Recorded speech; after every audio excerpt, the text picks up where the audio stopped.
নমস্কাৰ সকলোকে। এটা নতুন দিন নতুন পুৱাৰ আৰম্ভণিৰ সৈতে আজি আপোনালোক সকলোকে পুনৰবাৰ স্বাগতম জনালোঁ মোৰ ফেচবুক পেজ আৰু ইউটিউব চেনেল শিখা মাইনা ব্লগছলৈ।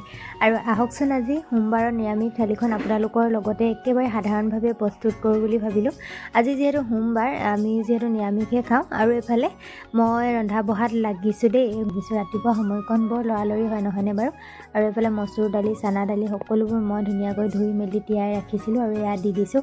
কেতিয়াবা এনেদৰে মিক্স বইল চব্জি খায়ো ভাল লাগে নহয়নে বাৰু। আৰু এফালে এতিয়া সকলোখিনি এনেদৰে দি দিলোঁ আৰু কাটি থোৱা সকলোবোৰ দিম। পনীৰ দাংবডি আৰু ধনিয়া বিলাহী তেনেকৈ সকলোবোৰ মিক্স কৰি এনেদৰে অকণমান ঘিউ দি দিম। ঘিউ বইল চব্জি বনালে ঘিউ অকণমান দি দিলে ভাল লাগে নহয়নে বাৰু। আৰু এফালে এনেদৰে এতিয়া পনীৰখিনিও দীঘলে দীঘলে কাটি থৈছিলোঁ সকলোবোৰ দি দিলোঁ। আৰু ধনিয়া আনিছিলোঁ সেইদিনাখনি। ধনিয়া এতিয়া গোন্ধ নোলাব বুলি ভাবিছিলোঁ আৰু গোন্ধ ওলাইছে আকৌ দেই। অকণমান খাবলৈ ভালেই ধনিয়াখিনি। আৰু এফালে হালধি আৰু সোৱাদ অনুসৰি নিমখ অকণমান দি আমাৰ এফালে বইল চব্জি ৰেডি কৰি আছোঁ। আৰু এফালে অকণমান ঘিউ দি দিম। তাৰপাছতে 3-4টা চিটি মাৰিবলৈ দিম আৰু বইল চব্জি আমাৰ ৰেডি হৈ যাব।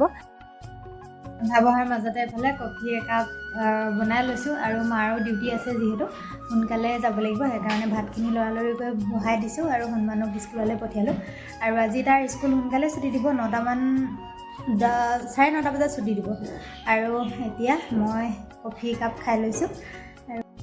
এফালে আমাৰ বইল চব্জি ৰেডি হৈ গ'ল আৰু সকলোৱে খাই বৈ এতিয়া ওলাই যাব লাগে বুলি কৈছে। এনেদৰে মই অকণমান এইখিনি লৰাই মেলি অকণমান ভাঙি দিওঁ বুলি ভাবিছোঁ। তাৰপাছতে আৰু ভিডিঅ' কৰা নহ'ল আৰু ঘৰত যিহেতু মিস্ত্ৰীও লাগি আছে মই তেওঁলোকক ৰান্ধি বাঢ়ি খুৱাই মেলি সকলোবোৰ ৰেডি কৰি আহি এতিয়া পাছবেলা সময়কণ ঘৰ আহি পাই গ'লোহি।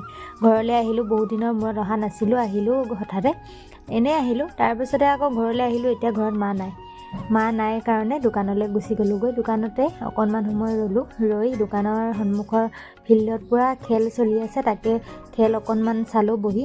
তাৰপাছতে অকণমান মুকলি ধুনীয়া পৰিৱেশ এটাৰ মাজলৈ গ'লোঁ। অকণমান আমাৰ দোকানৰ আগৰ ৰাস্তাটো ইমান ধুনীয়াকৈ এজাৰ ফুলি আছে নহয়। তাৰপাছতে আকৌ এফালে আহিলোঁ, আহি পোৱালিকেইটাৰ লগতো অকণমান ধেমালি কৰিলোঁ আমি সকলোৱে। তাৰপাছতে আহি ৰাস্তা ফুৰিও মানে ইমানেই মানুহ ৰৈ আছে নহয় এডোখৰত, মানে সকলোৱে পৰিৱেশটোৰ পৰাই সকলোৱে আহে আৰু ইমান ধুনীয়া হৈ আছে যিহেতু।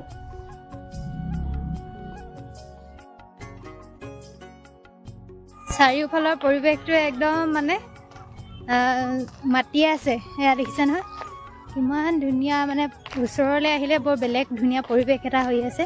আপোনালোককো অকণমান দেখাই দিওঁ বুলি ভাবিছোঁ। পৰিৱেশ হৈ আছে, ইমান ধুনীয়াকৈ ফুলবোৰ ফুলি আছে নহয়, চাই থাকিবলৈ মন যোৱা নিচিনাই হৈ আছে।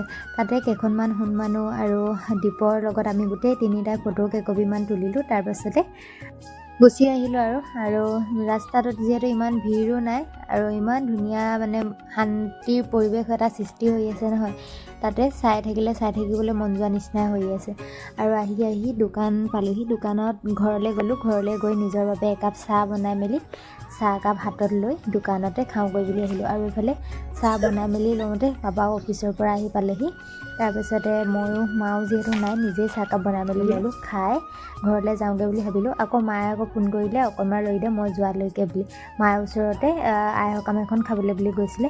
তাৰপিছত দোকানত বহি চাহ একাপ খালোঁ। খাই মেলি এতিয়া মাৰ বাবে ৰৈ আছোঁ। 7টা বাজি গ'ল আৰু মই যিহেতু স্কুটি লৈ আহি পোৱাৰ পাছতে মই স্কুটিখন লৈ ঘৰলৈ বুলি আহিলোঁ। আৰু হনুমানো আৰু বাপেকে 2টাই গাড়ীতে আহিলে। আহি পাই আৰু ভিডিঅ' নকৰিলোঁ আৰু আজি ভিডিঅ'টো ইয়াতে শেষ কৰিলোঁ। আৰু আপোনালোকে চাই কেনেকুৱা পালে জনাবলৈ নাপাহৰিব। আজিলৈ আহিছোঁ, বাই।